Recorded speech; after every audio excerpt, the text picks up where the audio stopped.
Hi, this is Feed Me. You might also know my stuff as SPOR. I'm here in Los Angeles with a Razer blade, and I'm going to try and show you how to make a typical bass patch.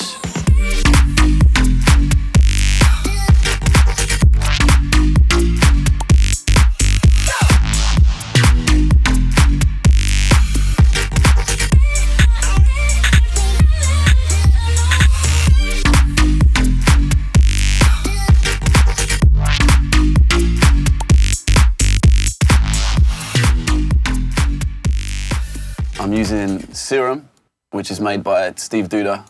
Hi, Steve. It kind of combines a lot of the elements I like from other synths in one space and does so in a manner that's kind of geared towards a really nice high-fidelity sound with great filters, and it's possible to get a really great sound without really straying too far out of the synth itself, which is nice. First up, we would start with just like picking oscillators. So we're starting with just a single oscillator to begin with and just setting it up through an envelope to get like a simple, clean sound.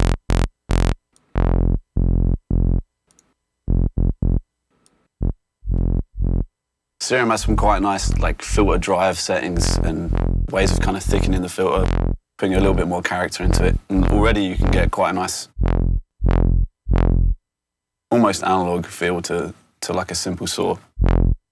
But for drum and bass, most of my sound design is more complex, and I'm trying to hit on a more like kind of organic element to the sound. Now that I've got a simple one, on the second oscillator, I can choose a more complex waveform. These oscillators work on a wavetable basis, so you can morph between different oscillator shapes using this. Some like formant moving in there, which kind of has a vocal sound. It'll also let you display it laterally, so you can actually see where you're going. After picking oscillators that have a kind of vocal formant feel, something that's quite complex and organic sounding, with the filter open, I tend to think drum and bass is often about suggested sounds and restraint. So when the most characters for me is achieved when the sound is kind of popping out between other sounds and almost giving like an impressionistic feel rather than just having like a balls out noise that dominates a mix. By like bringing the filter down and giving it some shape, we can start to like suggest a more sinister sound, basically.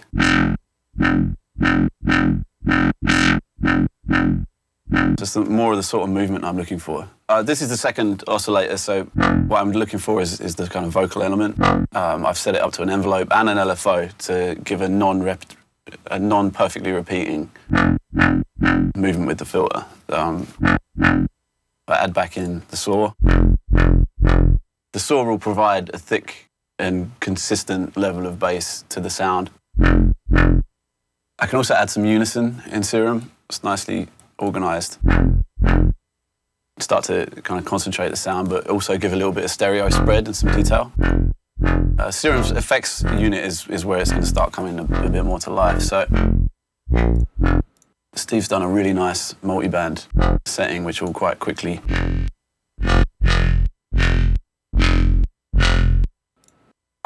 add a lot of aggression to the sound, basically pulling up any frequency that's not at its peak at the time. That compressor setting is sucking up the sound constantly. That also lets me dial back the filter a bit, and it now doesn't need to be so aggressive.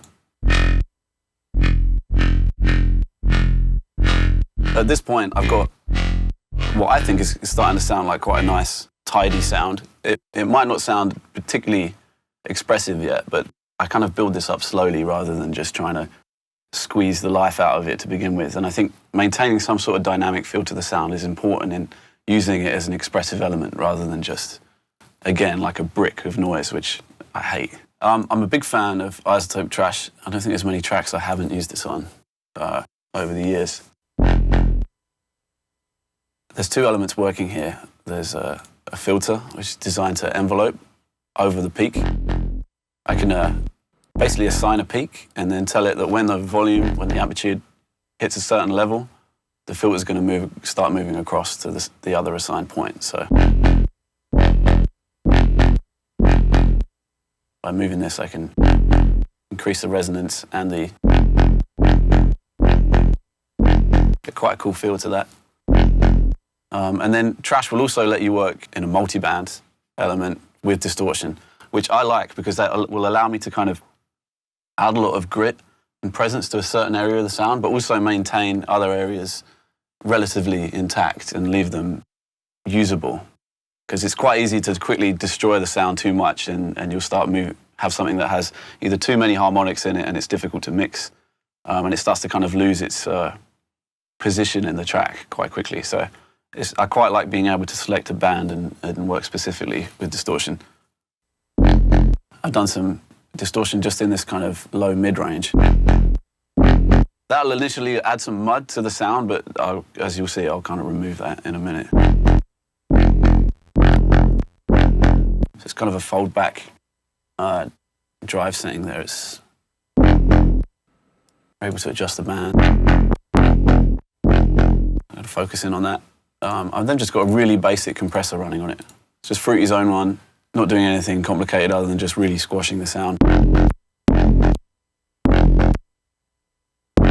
I'm quite a big fan of deliberately forcing these plugins to kind of malfunction. So running a 1 millisecond release on this is obviously too short. It's not built to do it, and it starts to produce clicks and pops.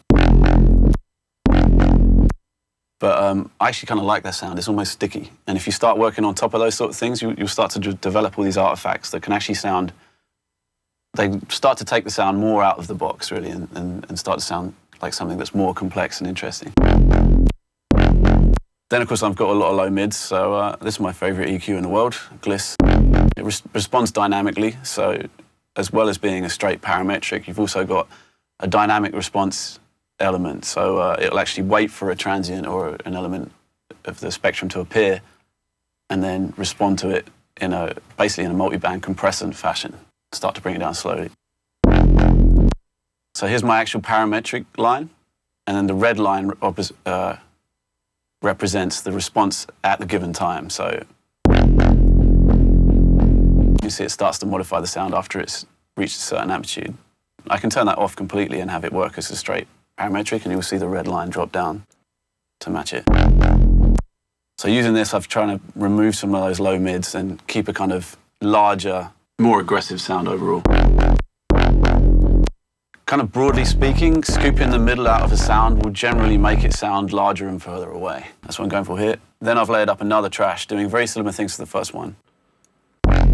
But this one has a little bit of distortion on the top end too. So I'm trying to just start to kind of play on those artifacts that we're pulling out.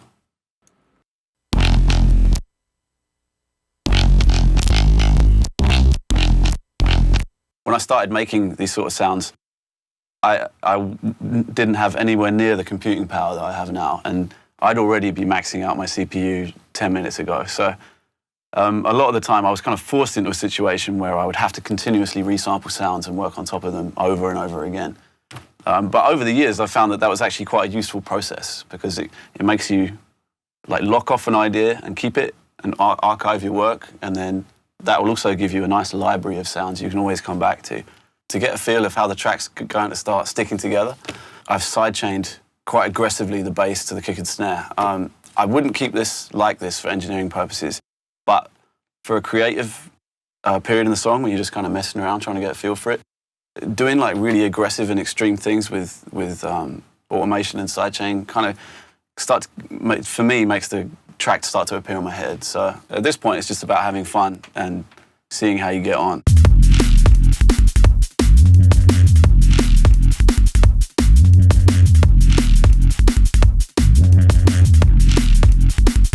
This is like one of maybe 20 ways I might start a track, so it's kind of depending on what mood I'm in. But hopefully it's been helpful to you, so thanks for listening, good luck.